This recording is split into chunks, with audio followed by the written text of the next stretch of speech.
दोस्तों इस वीडियो को मैं बहुत ही इंटरेस्टिंग इनसाइट शो करके स्टार्ट करना चाहता हूं। Let me show you something really interesting. यहां पर मैं जाता हूं धन के स्क्रीनर मतलब कि scanex.trade पे।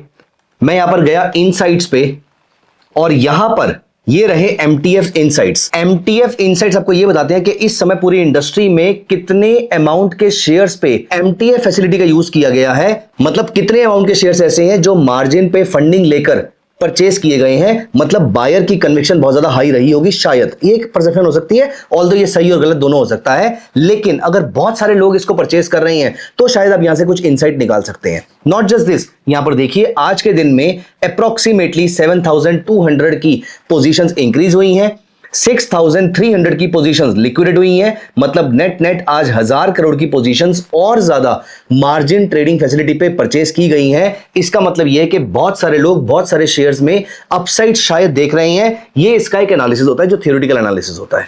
नॉट जस्ट दिस, यहां पर आपको धन पे कितने सारे स्टॉक्स पे क्या क्या मार्जिन फैसिलिटी मिल रही है, ये पूरी इंफॉर्मेशन यहां पर आपको देखने को मिल जाएगी। और आप यहां पर देख सकते हैं कि 4 times, 4.5 times, 4 times, 4.17 times, 3.5 times and so and so fourth, इस टाइप से फंडिंग अवेलेबल है। दोस्तों MTF का जो डेटा है ये तो अपने आप में आपको इनसाइट्स प्रोवाइड करता ही है, लेकिन एक रिक्वेस्ट जो मुझे कॉमनली आप लोगों की रिसेंटली अभी कमेंट सेक्शन में आई है वो है कि MTF एग्जैक्टली कैसे काम करता है, क्या आप हमें ये बता सकते हैं। दोस्तों मैंने अपनी पिछली बहुत सारी वीडियोस में आपको ये बात और या फिर ये स्टेटमेंट बोली थी कि अगर आप अपने रिस्क मैनेजमेंट को अच्छे से समझते हैं तो आप MTF के थ्रू अपने ROI को इंक्रीज भी कर सकते हैं। आप में से कितने लोगों ने बाय द वे ये स्टेटमेंट मेरे से बार बार सुनी है? अगर हां तो कमेंट्स में लिखिए यस। दोस्तों आज की इस वीडियो में मैं उसी रिस्क मैनेजमेंट को आपको समझाने आया हूं कि जब मैं कहता हूं कि अगर आप अपने रिस्क मैनेजमेंट को समझते हैं तो आप MTF फैसिलिटी यूज करके अपना ROI इंक्रीज कर सकते हैं। तो इस रिस्क मैनेजमेंट का मतलब क्या है, आइए मैं आपको दिखाता हूं, और ये मैं आपको दिखाऊंगा लाइव एग्जांपल से धन के कैलकुलेटर पे। अगर आपको नहीं मालूम है कि धन के कैलकुलेटर्स कहां पर मिलते हैं तो सिंपल गूगल सर्च कीजिए धन कैलकुलेटर्स। मैं आपके सामने करता हूं और मैं आपको दिखाता हूं कि किस तरीके से आप इस पेज को एक्सेस कर सकते हैं। यहां पर मैंने टाइप किया धन कैलकुलेटर्स, तो यहां पर मेरे सामने ओपन हुआ है म्यूचुअल फंड कैलकुलेटर्स का पेज और ये रहे फाइनेंशियल कैलकुलेटर्स। दोनों टाइप के कैलकुलेटर अवेलेबल है। मैं आज चलूंगा फाइनेंशियल कैलकुलेटर पे और मैं आपको दिखाऊंगा किस तरीके से आप MTF के बारे में सही तरीके से जानकारी ले सकते हैं, कैसे आप अपनी कॉस्ट को और अपने रिवॉर्ड को पहले से कैलकुलेट करके रख सकते हैं कि मेरा प्रॉफिट और लॉस कितना होने वाला है और मेरे सारे चार्जेस की कॉस्ट कितनी पड़ने वाली है। आइए दोस्तों यहां पर देखिए MTF calculator helps you understand interest and other cost associated with margin trading. मैं इस पे क्लिक कर देता हूं and now let me show you something really interesting. अपने माइंड में किसी भी एक शेयर का नाम सोच लीजिए, मैं उसका प्रैक्टिकल एग्जांपल आपको दिखाता हूं। फॉर एग्जांपल मेरे माइंड में जो शेयर आता है वो आया हाइपोथेटिकली रिलायंस इंडस्ट्रीज। मैं यहां पर किसी भी शेयर को MTF के थ्रू परचेस कर रहे हैं या नॉर्मल परचेस करने की रिकमेंडेशन नहीं दे रहा हूं, मैं आपको सिर्फ ये बता रहा हूं कि कैलकुलेशन कैसे करी जाती है। यहां देखिए इंटरेस्टिंगली आप जो भी स्टॉक का नाम लिखेंगे वो सारे स्टॉक्स आपको यहां पर नीचे मिल जाएंगे। तो मैंने यहां पर रिलायंस पे क्लिक कर लिया। ऑल्सो इसका करंट मार्केट प्राइस यहां पर ऑटोमेटिकली अपडेट हो जाएगा जो 15-17 पे चल रहा है। अब मजे की बात देखिए, मान लीजिए कि मैं रिलायंस का शेयर 10 दिन के लिए परचेस करता हूं और 10 दिन में मेरी किसी ट्रेडिंग स्ट्रेटजी पे मेरा जो रिस्क रिवॉर्ड रेशियो है वो 1:2 के आसपास का है और मुझे जनरली एक ट्रेड में लेटर से 50 रुपए के आसपास का प्रॉफिट बुक होता है। तो 1517.80 प्लस 50 रुपए इस 1567.80। अब आप देखिए मैंने 100 क्वांटिटी इस रेट पे परचेस करी और इस रेट पे मेरा सेल करने का प्लान है और मैं 10 दिन के लिए शेयर को होल्ड करता हूं। दोस्तों यहां पर ये सारी कैलकुलेशन करता है, ये कहता है कि 1517.80 पे अगर आपने 100 शेयर परचेस करे तो आपकी बाइंग वैल्यू है 1,51,780 रुपीस और आपकी सेल वैल्यू है 1,56,780 rupees as per this data, और मेरा नेट प्रॉफिट हुआ, मेरा ग्रॉस प्रॉफिट हुआ 5,000 रुपीस। अब दोस्तों यहां पर ट्रांजैक्शन चार्जेस लगे 440 रुपीस, उसमें से भी 308 रुपए आपके STT के थे। एक्सचेंज ने आपसे 9 रुपए 16 पैसे चार्ज किए। यहां पर ब्रोकरेज जो आपकी लगी वो सिर्फ 40 रुपीस थी, लेकिन बाकी सारे जो आपके चार्जेस थे वो मिला के 440 रुपीस बनते हैं। और ऑल्सो क्योंकि आपने 10 दिन के लिए अप्रोक्सीमेटली, देखिए मजे की बात देखिए, आपने 1.5 लाख के टोटल क्वांटिटी में से, टोटल अमाउंट में से अपना पैसा सिर्फ 36,000 के आसपास लगाया है, क्योंकि आपको 4.17 टाइम्स की लीवरेज मिली है और फंड और धन ने आपको फंड किया है 1,15,380 रुपए के आसपास, 1,15,000। अब देखिए आपने सिर्फ 36% के आसपास पैसा लगाया अगर आप इस पैसे को बिना फंडिंग के थ्रू रिटर्न जनरेट करते और आप 100 शेयर होल्ड करते 1517 के रेट पे, 1517 के रेट पे, और ये आपका टारगेट होता दोस्तों, ऐसा करने पर आपका रिटर्न बनता सिर्फ और सिर्फ 3% के आसपास।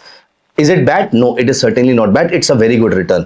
लेकिन क्योंकि आपने एमटीएफ फैसिलिटी यूज करी और आपने सिर्फ अपने 36,000 रुपीज यूज करे हैं दोस्तों, यहां पर प्रॉफिट तो आपका पूरा आया है। इंटरेस्ट पे करने के बाद भी 394.83, जो कि 10 दिन का इंटरेस्ट रेट है, 10 दिन का इंटरेस्ट पे करने के बाद भी आपका जो एमटीएफ के साथ रिटर्न आता है वो आता है 11.44%। मतलब अगर आप बिना एमटीएफ फैसिलिटी के ट्रेड करते तो आपका रिटर्न अप्रोक्सीमेटली 3% के आसपास आता। एमटीएफ के साथ किया है तो आपका रिटर्न 4 टाइम्स के आसपास बढ़ चुका है। मैं यहां पर आपको एक एग्जांपल और दिखाता हूं।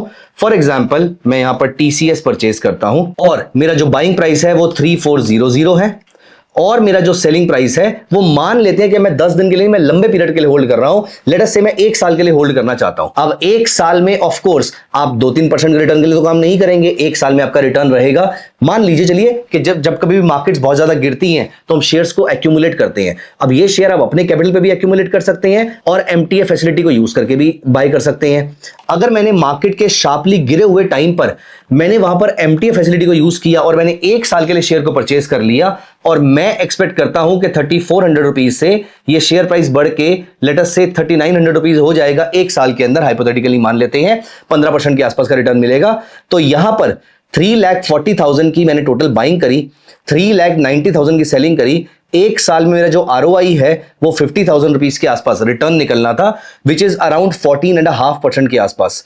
इसमें से क्योंकि आपने सिर्फ अपने 81,000 रुपीज यूज किए हैं और 4.1x टाइम की लीवरेज मिली है, आपका जो रिटर्न जनरेट होता है एमटीएफ के साथ वो 20.62% का होता है। यहां पर आप नोटिस कीजिए, आपका 1 साल में अगर ये रिटर्न बढ़ता रहेगा तो ये वाला जो आपका गैप है वो शार्पली इंक्रीज होता रहेगा। इनका जो गैप है वो एक्सपोनेंशियली बढ़ता रहेगा, क्योंकि आपने इंटरेस्ट तो इसी पैसे पे देना है 365 दिन का, तो इसीलिए आपका फिक्स्ड कंपोनेंट है। लेकिन अगर आपका आरओआई बढ़ता रहेगा, मतलब अगर आपकी मार्केट्स गिरी हुई रहती हैं, तो ऐसे टाइम पर आपके लिए एक्स्ट्रा ऑर्डिनरी रिटर्न जनरेट करना ज्यादा फ्रूटफुल हो जाता है एमटीएफ फैसिलिटी को यूज करके। ये इसीलिए मैं बार बार ये बात बोलता हूं कि अगर आप अपने रिस्क मैनेजमेंट को समझते हैं तो एमटीएफ फैसिलिटी आपके रिटर्न्स को सिग्निफिकेंटली इंप्रूव कर देती है। दोस्तों ऐसे टाइम पर मैं यहां पर अगेन कोई रिकमेंडेशन नहीं दे रहा, बट मान लेते हैं कि कोई एक शेयर गिरा हुआ है, लेट अस से हम रिलायंस की ही बात करते हैं। मैं जब ये वीडियो रिकॉर्ड कर रहा हूं उससे कुछ दिन पहले अगर हम देखें तो यहां पर आप नोटिस कीजिए रिलायंस में एक अच्छा खासा फॉल था,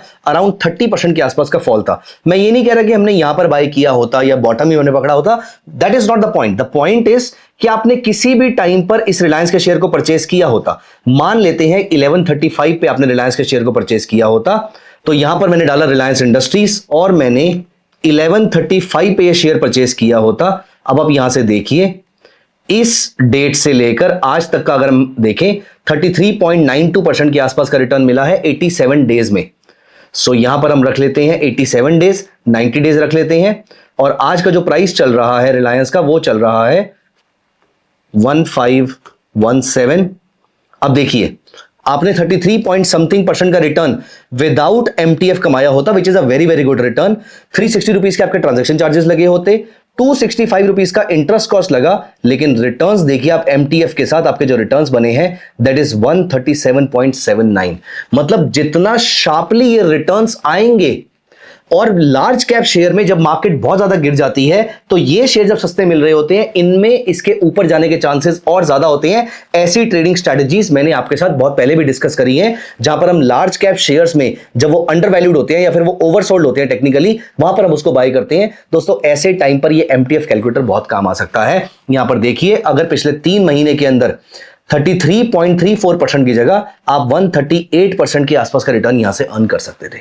सो guys, this is how we use the MTF facility. यहां पर राइट साइड पे आपको सारे टैक्सेस, सारे चार्जेस मेंशन कर रखे हैं, इंटरेस्ट कॉस्ट मेंशन कर रखी है, प्लेज अनप्लेज की कॉस्ट मेंशन कर रखी है, सब कुछ मेंशन कर रखा है। लेकिन इंपॉर्टेंट कंक्लूजन ये है, पहला, एमटीएफ कैलकुलेटर कैसे यूज करते हैं अब आपको ये समझ में आ गया होगा, और दूसरा, कभी भी आपको ऐसी अपॉर्चुनिटी मिलती है जहां पर आपको लगता है कि क्विक रिटर्न्स बनने के चांसेस ज्यादा है, वहां पर एमटीएफ फैसिलिटी आपके बहुत काम आ सकती है।